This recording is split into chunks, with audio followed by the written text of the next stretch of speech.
امرتسر میں بچپن کا رمضان اور سحری۔ معروف ادیب اور ہم سب کے چہیتے اے حمید نے امرتسر میں اپنے بچپن کی ایک سحری اور دہی لانے کا نقشہ کچھ ایسا کھینچا ہے کہ کئی دفعہ پڑھنے کے بعد بھی انسان محظوظ ہوئے بغیر نہیں رہ سکتا۔ آپ بھی سنیے، میں یقین سے کہتا ہوں کہ یقیناً آپ محظوظ ہوں گے۔ قیام پاکستان سے پہلے کا زمانہ۔ دسمبر کی سرد ٹھٹھرتی رات کا پچھلا پہر۔ امرتسر شہر کے مکانوں کی چھتوں، منڈیروں، آنگنوں، میدانوں اور باغوں پر کہرے کی لطیف یخ چادر سی بچھی ہے۔ امرود کے اجڑے ہوئے باغوں میں بے برگ و بار درختوں سے ٹھنڈی ٹھنڈی اوس ٹپک رہی ہے۔ سحری کا وقت شروع ہو گیا ہے، ہماری گلی بیدار ہو رہی ہے۔ دور سے ڈھول بجانے والے کی آواز آئی ہے۔ ڈھول بجانے والا مگر ابھی ہمارے محلے میں نہیں پہنچا۔ وہ بجلی والے چوک یا مسجد خیر دین کے آس پاس ہے۔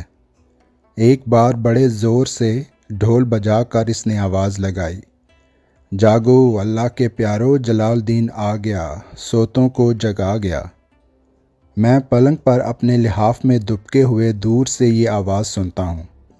باہر صحن میں آپو جی یعنی میری والدہ کے چلنے اور برتن اٹھانے رکھنے کی آواز آ رہی ہے۔ سامنے والی مسجد میں مؤذن وضو کر رہا ہے اور زور سے کھانس کر اپنا گلا بھی صاف کر رہا ہے۔ کہیں کہیں مسلمانوں کے مکانوں سے پانی بہنے کی آواز بھی آنے لگی ہے۔ آپو جی نے باورچی خانے سے میری بڑی بہن سرور کو آواز دی، آج اٹھنا نہیں بانو۔ بانو کلمہ پڑھتے ہوئے اٹھ بیٹھی اور دوپٹہ اوڑھ کر باہر صحن میں آ گئی۔ میں آنکھوں پر لحاف ذرا سا اٹھائے طاق پر جلتے ہوئے کڑوے تیل کے دیے کو دیکھ رہا ہوں۔ مجھے اس کی لو میں روشنی اور نور کی ننھی منی پریاں ناچتی ہوئی نظر آ رہی ہیں۔ وے حمید، وے اٹھ وے، دہی لیا، آپو جی کی آواز آتی ہے۔ مجھے نیند بھی آ رہی ہے، لیکن سحری کے وقت گلی میں نکلنے کا شوق بھی ہے۔ ان لوگوں کو دیکھنے کا شوق جو ڈھول تاشے بجاتے روزہ داروں کو جگاتے ہیں۔ پکی گلی کی طرف سے گانے والوں کی ٹولی کی آواز آئی ہے، جلوہ گر جلوہ گر جلوہ گر ہو گیا، شاہ جنو بشر جلوہ گر ہو گیا۔ سامنے والی مسجد کے مؤذن نے سحری کے شروع ہونے کی نوبت بجا دی ہے۔ دھما دھم دھما دھم دھما دھم۔ میں لحاف سے آنکھیں ملتا ہوا اٹھا ہوں اور باہر صحن میں آ گیا ہوں۔ باورچی خانے کے دروازے پر نمدہ پڑا ہے۔ میں نمدہ اٹھا کر اندر جاتا ہوں۔ باورچی خانے کی فضا گرم ہے، جیسے کسی نے اس کو گرم شال اڑا دی ہو۔ آپو جی نے دونوں چولہے جلا رکھے ہیں۔ دیواروں پر لکڑی کے شعلوں کی چمک پھیلی ہوئی ہے۔ ایک چولہے پر رات کا پکا پالک کا ساگ گرم ہو رہا ہے، دوسرے چولہے پر سبز چائے دم ہو رہی ہے۔ چائے کی خوشبو اڑ رہی ہے۔ آپو جی کا سرخ و سفید گول کشمیری چہرہ چائے کی خوشبو اور آگ کی روشنی میں دمک رہا ہے۔ میں دہی کا برتن اٹھا کر باہر جانے لگتا ہوں کہ آپو جی ڈانٹ کر کہتی ہیں، فرد لے کے جامی وے، یعنی کشمیری شال اوڑھ کے جانا۔ میں فرد سے بڑا گھبراتا ہوں۔ میں ابھی چھوٹا ہوں، 10-12 سال کی عمر ہوگی۔ فرد بڑی ہے، وہ گلی میں مجھ سے سنبھالے نہیں سنبھلتی۔ ویسے بھی اس عمر میں سردی کم ہی لگا کرتی ہے۔ پھر ہم غریب محنتی ماں باپ کی اولاد سردیوں میں ننگے پیر ہی گلیوں میں بھاگتے پھرا کرتے ہیں، کبھی زکام تک نہیں ہوتا۔ میں ٹھنڈا کٹورا ہاتھ میں لیے گلی میں آ گیا ہوں۔ آسمان پر چمکیلے ستارے بڑے بڑے موتیوں کی طرح چمک رہے ہیں۔ گلی دور تک سنسان ہے۔ مسجد کے کنویں میں برکت ماشکی بوکے نکال نکال کر مشک بھر رہا ہے۔ کنویں کی چرخی کی آواز گلی کی خاموش فضا میں گونج رہی ہے۔ برکت ماشکی اپنے بچپن سے ہی لوگوں کے گھروں میں پانی بھر رہا ہے۔ اب بوڑھا ہو گیا ہے، کمر جھک گئی ہے، ہاتھوں اور پنڈلیوں کی سبز رگیں پھول گئی ہیں۔ وہ کنویں میں سے پانی نکالتے ہوئے گا بھی رہا ہے، کدی میں بھی مدینے جاواں۔ میں گلی کے موڑ پر ہوں۔ ڈھول والا بازار میں پہنچ گیا ہے۔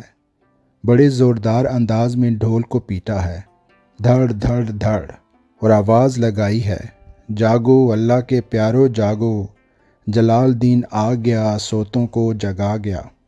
میں بڑے اشتیاق سے اسے دیکھ رہا ہوں۔ وہ دکان پر بیٹھے ہوئے میرے والد سے پوچھتا ہے، خلیفہ جی کی وج گیا ہے؟ اور پھر اس طرح ڈھول بجاتا ہوا تیز تیز قدموں سے آگے نکل گیا ہے۔ ڈاک خانے کے پاس گونگے کا تیز اور تلخ بگل بج اٹھا ہے۔ میں دہی ڈلوا کر واپس گلی میں مڑ رہا ہوں کہ گونگے کے بگل کی آواز بہت ہی قریب سے گونجتی ہے۔ اب وہ ہاتھ میں بگل تھامے بھاگتا ہوا بازار میں نمودار ہوا ہے۔ گلی کی طرف منہ کر کے زور سے بگل بجاتا ہے اور ٹارزن کی آواز میں وحشی چیخ مار کے آگے نکل گیا ہے۔ میں گھر کے پاس پہنچ گیا ہوں۔ سامنے ناتخوانوں کی ٹولی کے گیس کی روشنیاں گلی میں جھلملا رہی ہیں۔ ان کو دیکھ کر میں مسجد کے تھڑے پر کھڑا ہو گیا ہوں۔ ٹولی سرسبز رنگ کا گوٹا کناری لگے جھلملاتے جھنڈے اٹھائے نعت پڑھتی آ رہی ہے۔ وہ مسجد کے سامنے آ کے کھڑی ہو گئی ہے۔ انہوں نے سروں پر سبز صافے باندھ رکھے ہیں۔ آگے ایک آدمی نے گیس اٹھا رکھا ہے۔ گیس کی روشنی میں ناتخوانوں کے چہرے چمک رہے ہیں اور سردی میں گاتے وقت منہ سے بھاپ نکل رہی ہے۔ میں فرد میں لپٹا دہی کا کٹورا ہاتھ میں لیے مسجد کے تھڑے پر کھڑا، گردن ایک طرف ڈھلکائے، آنکھیں سکیڑے اس ٹولی کی نعت پڑھتے ہوئے دیکھ رہا ہوں۔ مجھے ان ٹولیوں کو دیکھنے کا بڑا شوق ہے۔ اکثر وہ میرے سوتے ہوئے ہی گلی میں سے نعت پڑھتی نکل جایا کرتی ہیں، لیکن جب میری آنکھ کھل جائے تو میں بھاگ کر کھڑکی میں کھڑا ہو جاتا ہوں یا گلی میں نکل آتا ہوں۔ مجھے یوں لگتا ہے جیسے ناتخوانوں کی یہ ٹولیاں خیال کی دنیا سے آتی ہیں اور خوابوں کی سرزمین کو چلی جاتی ہیں۔ مؤذن مسجد کی رونس پر بیٹھا ہے۔ وہ مجھے تھڑے پر اس طرح کھڑے دیکھ کر کہتا ہے، اوئے دہی لے کے گھر جا اوئے۔ امدو کاکا نان بائی کے تنور سے نارنجی رنگ کے شعلے نکل کر چھت کو چھو رہے ہیں۔ گامی سینڈو دونوں ہاتھوں سے میدے کے پیڑے بنا بنا کر تختے پر ساتھ ساتھ جوڑے جا رہا ہے۔ امدو کاکا کٹورے میں دودھ اور کھجوریں بھگو رہا ہے۔ بودی چوکیدار منہ سر لپیٹے ڈنڈا ہاتھ میں لیے بینچ پر بیٹھا سگریٹ پی رہا ہے۔ اس کا بادامی رنگ کا کتا اس کے پاؤں میں سکڑا بیٹھا ہے۔ بودی اپنی طرز کا انوکھا پہرے دار ہے۔ وہ ساری رات بوٹ پیٹی پر منہ سر لپیٹے بیٹھا رہتا ہے۔ ادھر ادھر کہیں کوئی کھٹکا ہو تو کتا ہی جا کر خبر لاتا ہے۔ بودی اپنی جگہ سے ہرگز نہیں ہلتا۔ بودی ہر فن مولا بھی ہے۔ محلے میں کسی کا پنکھا، گراموفون مشین، بجلی کی استری، تالا کچھ بھی خراب ہو، بودی اسے ایک دم سارا کھول کر ٹھیک کر دیتا ہے۔ گلی کے ہر گھر کے باورچی خانے میں لیمپ روشن ہیں۔ کہیں کہیں پر نالوں سے پانی گرنے کی آوازیں بھی آ رہی ہیں۔ جھکی ہوئی کمر والا بوڑھا گاما ماشکی کمر پر پانی سے بھری ہوئی مشک لیے میرے قریب سے گزرتا ہے۔ چمڑے کی گیلی مشک سے پانی کے قطرے ٹپک رہے ہیں۔ اتنی سردی میں بھی وہ صبح صبح لوگوں کے یہاں پانی بھرتا ہے۔ خدا جانے اسے سردی کیوں نہیں لگتی، میں سوچتا ہوں۔ میں دہی لے کر گھر آ گیا ہوں۔ گھر میں سبھی جاگ چکے ہیں۔ سحری تیار ہو چکی ہے۔ مجھے لگا کہ باہر ایک اور ناتخواں ٹولی نعت پڑھتی ہوئی گزر رہی ہے۔